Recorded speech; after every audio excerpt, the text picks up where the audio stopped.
2023 থেকে সে একটা নির্দিষ্ট পথে চলছিল। এটা আবার যখন সে এই ব্রেকআউট করেছিল, রেজিস্ট্যান্সটা ভেঙে যখন ব্রেকআউট করেছিল, এটা কত 14 জানুয়ারি 2024, তখন এটি বেড়ে প্রায় ডবল হয়ে গিয়েছিল।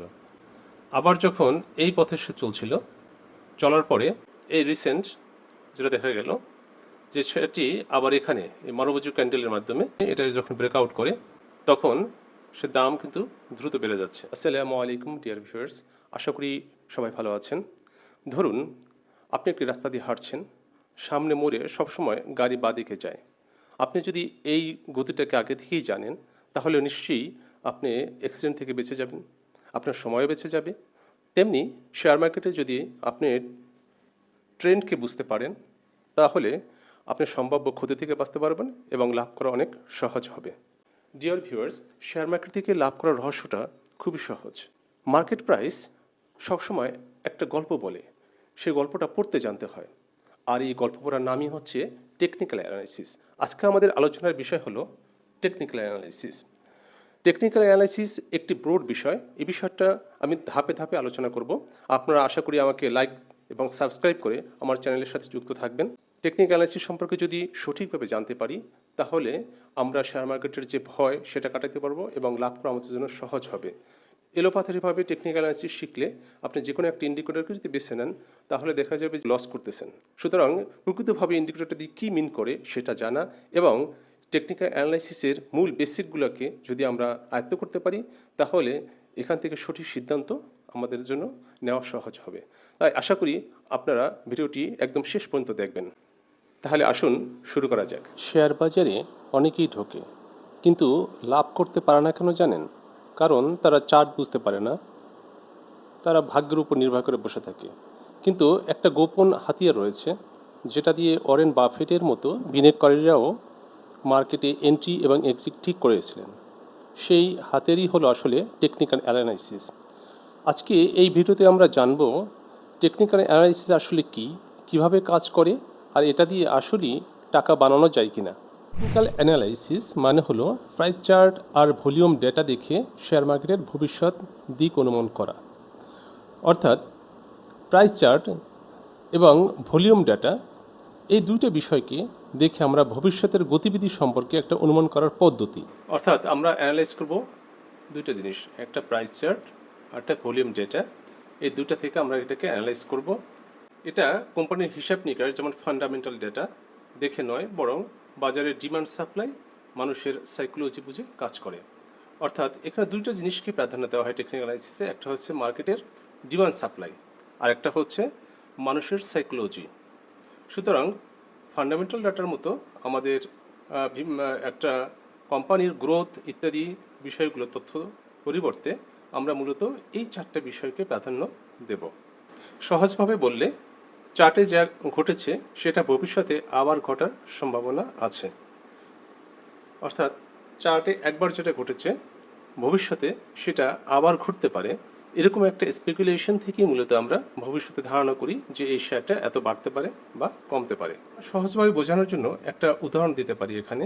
ধরুন একটি শেয়ারের দাম কয়েকবার 80 টাকা থেকে 100 টাকা বা 110 টাকায় উঠে আবার 80 টাকায় চলে আসে। অর্থাৎ 80 টাকায় গিয়ে সে আবার বাড়তেছে। এর মানে কি? তখন টেকনিক্যাল অ্যানালিস্ট বলবে কি, সম্ভবত 80 টাকায় স্ট্রং বায়ার আছে। অর্থাৎ এই যে 80 টাকা, এখানে আসলেই যেহেতু সে আবার বাউন্স করে, তাহলে এখানে স্ট্রং বায়াররা রয়েছে। অর্থাৎ বায়াররা আবার এটাকে ফোর্স করে আবার উপরে উঠে যায়।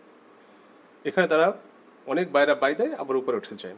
তেমনি আবার দাম বারবার 100 টাকায় গিয়ে আটকে গেলে বোঝা যাবে সেলস বেশি। অর্থাৎ এখানে সেলাররা তখন অবস্থান করে এবং তারা এটাকে সেল দেয়। ভবিষ্যতেও দাম আবার এই সাপোর্ট বা রেসিস্ট্যান্স এলাকায় একই আচরণ করতে পারে, এই আশায় আসলে ট্রেড নেওয়া হয়। অর্থাৎ আপনার 80 টাকায় আবার এই লেভেলে যদি ভবিষ্যতে কখনো আসে, তাহলে আবার সম্ভাবনা আছে এখান থেকে বাউন্স করে আবার উপরে যাবে। আবার যখন রেজিস্ট্যান্স 110 টাকায় যাবে, তখন আবার এখান থেকে ব্যাক করবে। তো এইটা হলো টেকনিক্যাল অ্যানালাইসিসের হিস্ট্রিক্যাল যে এই ডাটা থেকে সে একটা স্পেকুলেশনের মাধ্যমে ভবিষ্যৎ সম্পর্কে দিক নির্দেশ করে। ডিয়ার ভিউয়ার্স, এখন আমরা জানার চেষ্টা করব যে কেন এটা দরকার। টেকনিক্যাল অ্যানালাইসিস কি আসলে দরকার কিনা, এবং মার্কেটে এটার ভূমিকা কতটুকু হতে পারে। স্টক মার্কেটে দাম ওঠানামা করে আসলে একটা ট্রেন্ডের উপর ভিত্তি করে। মার্কেট সবসময় খেয়াল রাখবেন যে একটা নির্দিষ্ট ধরনের উপর নির্ভর করে, সেটা হলো হয় সে আপ ট্রেন্ডে থাকবে, আর না হলে সে ডাউন ট্রেন্ডে থাকবে, আর না হলে সে সাইডওয়েজে থাকবে। মার্কেটে তিনটার ভিতরেই কোনো একটাতে অবস্থান করবে। এটা হচ্ছে টেকনিক্যাল অ্যানালাইসিসের ল্যাঙ্গুয়েজ, ভাষা। এবং টেকনিক্যাল অ্যানালাইসিস মূলত এই তিনটা ট্রেন্ডের উপর নির্ভর করে। অর্থাৎ আপনি যদি এই তিনটা ট্রেন্ডকে যে কোনো একটা শেয়ার বা মার্কেটের ওঠানামাকে ধরতে পারেন, যেটাকে আপ ট্রেন্ডে আছে নাকি ডাউন ট্রেন্ডে আছে নাকি সাইডওয়েতে আছে, তাহলে অবশ্যই আপনি তিনটা জিনিসকে করতে পারবেন। এক, সঠিক সময়ে বাই দিতে পারবেন, অর্থাৎ সঠিক এন্ট্রি পয়েন্টে আপনার বাইটা হবে। দ্বিতীয়ত, আপনি সঠিক সময়ে এই সেলটা দিতে পারবেন। এবং তারপর হলো কি, যে আপনি আননেসেসারি যে লসটা এই বাই সেলের কারণে হয়ে থাকে আমাদের, সেটা থেকে আমরা বাঁচতে পারবো। অর্থাৎ এই তিনটা জিনিসকে আমাকে ভালোভাবে বুঝতে হবে। আমরা এখানে একটা গ্রাফের মাধ্যমে জিনিসটাকে দেখানোর চেষ্টা করি।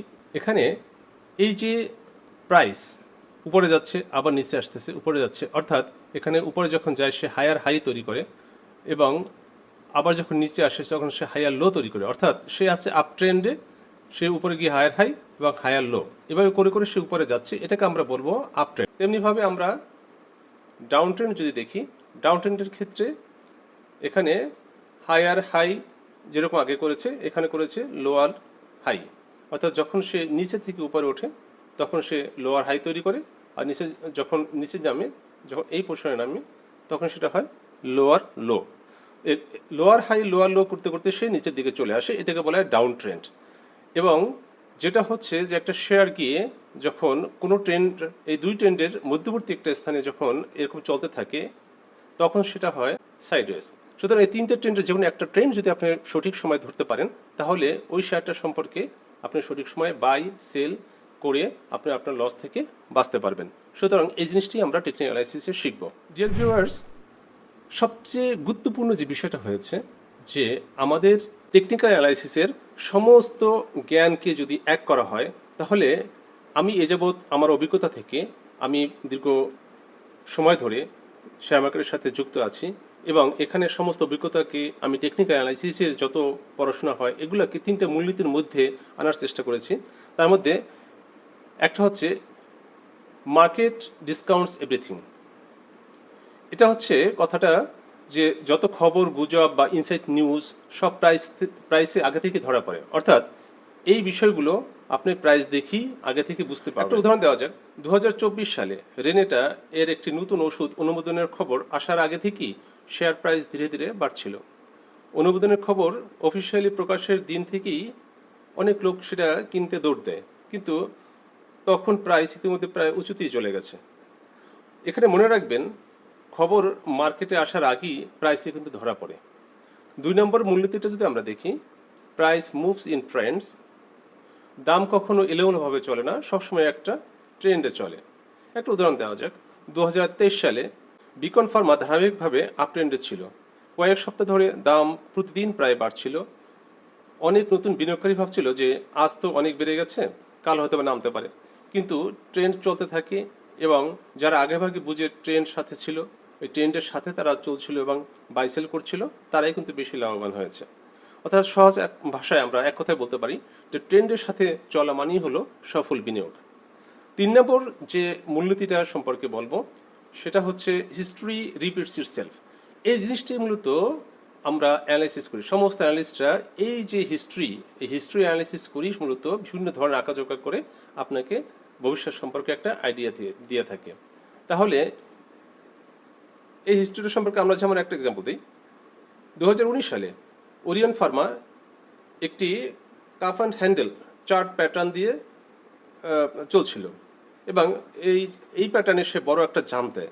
2023 সালে আবার একই ধরনের চার্ট প্যাটার্ন তৈরি হলে একটা প্যাটার্ন হিস্ট্রিক অ্যানালাইসিস 5 বছরের ধরেন বা 10 বছরের হিস্ট্রি থেকে অ্যানালাইসিস করে যে এটা কোন প্যাটার্নে এটা চলে, ভবিষ্যতেও ঠিক একই প্যাটার্নে দেখা যাবে যে এটা চলতে পারে। এই অনুমান থেকে বিভিন্ন ধরনের ড্র করে আমরা স্পেকুলেশনের মাধ্যমে বলে থাকি যে শেয়ারটা এখানে যেতে পারে, বা এখানে সাপোর্ট, এখানে রেজিস্ট্যান্স।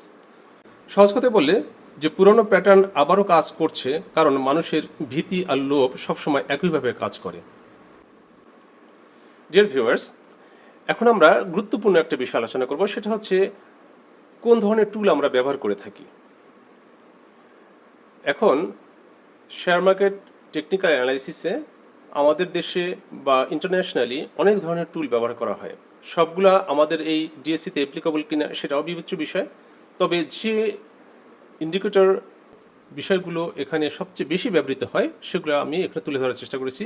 এক নম্বরে যেমন হলো প্রাইস চার্ট। এখানে আমাদের দেশে সবচেয়ে বেশি ব্যবহৃত হয়ে থাকে ক্যান্ডেলস্টিক প্যাটার্নটা। এক নজরে বাজারের মুভমেন্ট বুঝতে সবচেয়ে বেশি সাহায্য করে এটা ক্যান্ডেলস্টিক। দ্বিতীয় হলো সাপোর্ট রেজিস্ট্যান্স। সাপোর্ট সেই দাম যেখানে শেয়ার পরে থেমে যায় বা ঘুরে যায়, আবার রেজিস্ট্যান্স সেই দাম যেখানে শেয়ার বাড়তে বাড়তে আটকে যায়। এর মানে হচ্ছে একটা শেয়ার নামতে নামতে কোনো এক জায়গায় এসে আবার বাউন্স করে, সেটা হচ্ছে তার সাপোর্ট, আর উপরে যেতে যেতে কোনো এক জায়গায় গিয়ে সে আবার ব্যাক করে, সেটা হচ্ছে তার রেজিস্ট্যান্স। এবং কেন করে এই বিষয় নিয়ে আমরা আলাদা একটা ভিডিও তৈরি করব। ভিউয়ার্স, আপনারা আমার চ্যানেলটিকে লাইক দিয়ে সাবস্ক্রাইব করে রাখুন, যাতে ভবিষ্যতে এই বিষয়ে যখন ভিডিও তৈরি করব সেটা যাতে আপনারা সহজে পেয়ে যান। সাপোর্ট এবং রেজিস্ট্যান্স এটি টেকনিক্যাল অ্যানালাইসিসে গুরুত্বপূর্ণ একটা স্থান দখল করে আছে। তাই এই বিষয়টিকে আমি আজকে সংক্ষেপে একটু ধারণা দেওয়ার জন্য আমরা একটু চার্টে যাব। ডিয়ার ভিউয়ার্স, এখানে দেখতে পাচ্ছেন আমি স্যাম্পল হিসাবে ওরিয়ন ইনফিউশন এই শেয়ারটার চলাচলটাকে এক্সাম্পল হিসেবে নিয়ে আসলাম। এখানে দেখা যাচ্ছে যে একটা নির্দিষ্ট দামের ভিতরে ওরিয়ন ইনফিউশন শেয়ারটা দীর্ঘদিন চলাফেরা করছিল। অর্থাৎ এখানে আপনারা দেখতে পাচ্ছেন যে প্রায় দীর্ঘদিন ধরে, এটা কত 15 মার্চ 2023 থেকে সে একটা নির্দিষ্ট পথে চলছিল। এটা আবার যখন সে এই ব্রেকআউট করেছিল এখান থেকে, এই রেজিস্ট্যান্সটা ভেঙে যখন ব্রেকআউট করেছিল, এটা কত 14 জানুয়ারি 2024, তখন এটি বেড়ে প্রায় ডবল হয়ে গিয়েছিল। আবার যখন এই পথে সে চলছিল, চলার পরে এই রিসেন্ট যেটা দেখা গেল যে সেটি আবার এখানে এই মারুবুজু ক্যান্ডেলের মাধ্যমে, এটা নিয়েও আলোচনা করব ভবিষ্যতে, দেখতে পাবেন ইনশাল্লাহ। এই মারুবুজু ক্যান্ডেলের মাধ্যমে এটা যখন ব্রেকআউট করে তখন সে দাম কিন্তু দ্রুত বেড়ে যাচ্ছে। সুতরাং এটা বোঝা গেল যে সাপোর্ট এবং রেজিস্ট্যান্স এই যে হিস্টোরিক্যাল যে ডেটা থেকে একটা অ্যানালাইসিস, এটা থেকে আমরা টেকনিক্যাল অ্যানালাইসিসের মাধ্যমে একটা শেয়ারের আপ ট্রেন্ডে নাকি ডাউন ট্রেন্ডে যাবে এই বিষয়টা অনুমান করতে পারি, এবং শেয়ারে কোথায় এন্ট্রি দিতে হবে এই বিষয়টা আমরা অনুমান করতে পারি। ডিয়ার ভিউয়ার্স, এরপর আমরা কি কি ইন্ডিকেটর সাধারণত এখানে ব্যবহার করে থাকি যার মাধ্যমে টেকনিক্যাল অ্যানালাইসিস আমরা করে থাকি। এর মধ্যে এক নম্বর হচ্ছে আরএসআই, রিলেটিভ স্ট্রেংথ ইন্ডেক্স বলা হয় এটাকে। তার শেয়ার অতিরিক্ত কেনা বা বেচা হয়েছে কিনা তা সহজে বোঝা যায়। এরপর হচ্ছে এমএসিডি, এটি মূলত ট্রেন্ড পরিবর্তনের সিগন্যাল দেয়। এটা খুবই গুরুত্বপূর্ণ একটা ইন্ডিকেটর, যে আপনার কোন ট্রেন্ড বোঝাটাই তো যেহেতু আসল, আর এইটা ট্রেন্ড সম্পর্কে বলে যে একটা শেয়ার কোন ট্রেন্ডে আছে। এবার হচ্ছে মুভিং অ্যাভারেজ, সময়ের সাথে গড় দাম ট্রেন্ড বুঝতে সহায়তা করে। সুতরাং এই মুভিং অ্যাভারেজ নিয়েও আমরা দেখব ভবিষ্যতে। এরপর হচ্ছে ভলিউম অ্যানালাইসিস, লেনদেনের পরিমাণ দেখে বোঝা যায় যে ক্রেতা বা বিক্রেতা কারা বেশি শক্তিশালী। অর্থাৎ আপনি যখন রেজিস্ট্যান্সে থাকে তখন সেলার অ্যাক্টিভ থাকে, এটাও আমরা ভলিউমের স্ট্রাকচার দেখে সহজে বুঝতে পারবো। উদাহরণ হিসেবে যদি ক্যান্ডেলস্টিকে বুলিশ ইনকালফিং দেখা যায় তখন দাম বাড়ার সম্ভাবনা থাকে।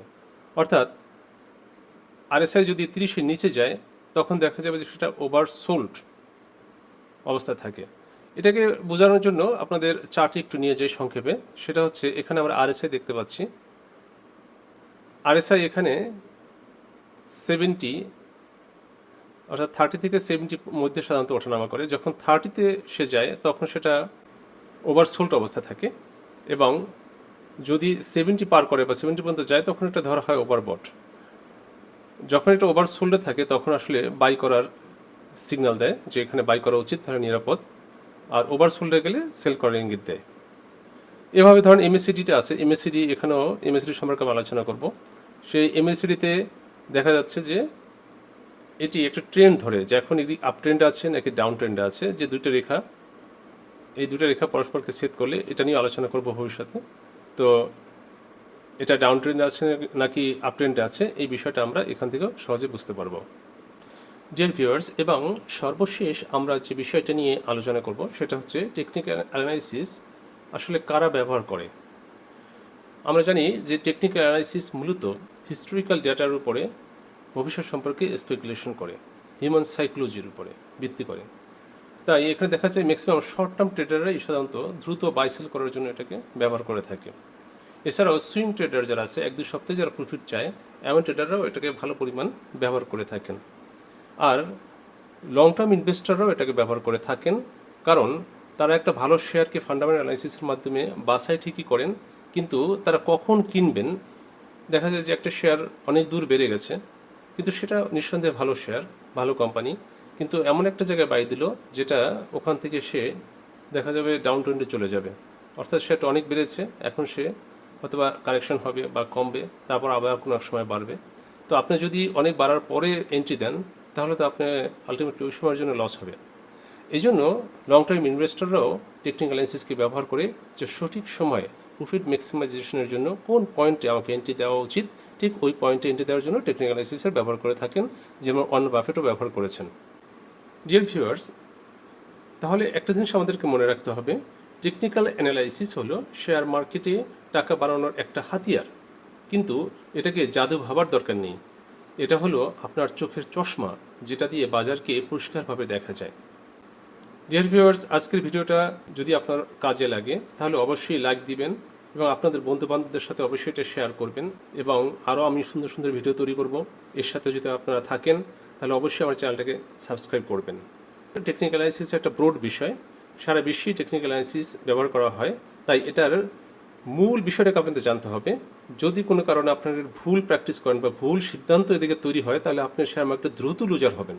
এই জন্য আমি ধীরে ধীরে ধাপে ধাপে সাইকোলজি মাইন্ডসেট করার জন্য যে এটা আসলে কীভাবে ব্যবহার করা উচিত, এভাবে আগাচ্ছি, যাতে করে আপনার এর উপরে পারদর্শী হয়ে ওঠেন। পরের ভিডিওতে আমরা আলোচনা করব ফান্ডামেন্টাল ভার্সাস টেকনিক্যাল অ্যানালাইসিস, কোনটা দিয়ে বেশি লাভ হয়। এই বিষয়টা আপনাদেরকে অবশ্যই জানতে হবে, কারণ আমরা কখন ফান্ডামেন্টালকে প্রাধান্য দেবো, কখন টেকনিক্যালকে প্রাধান্য দেবো, এই বিষয়টা নিয়ে আগামী ভিডিওতে ইনশাল্লাহ খুব সুন্দর আলোচনা করব। আপনারা সবাই চ্যানেলটি সাবস্ক্রাইব করে আমার সাথে থাকবেন। আসসালামু আলাইকুম, আল্লাহ হাফেজ।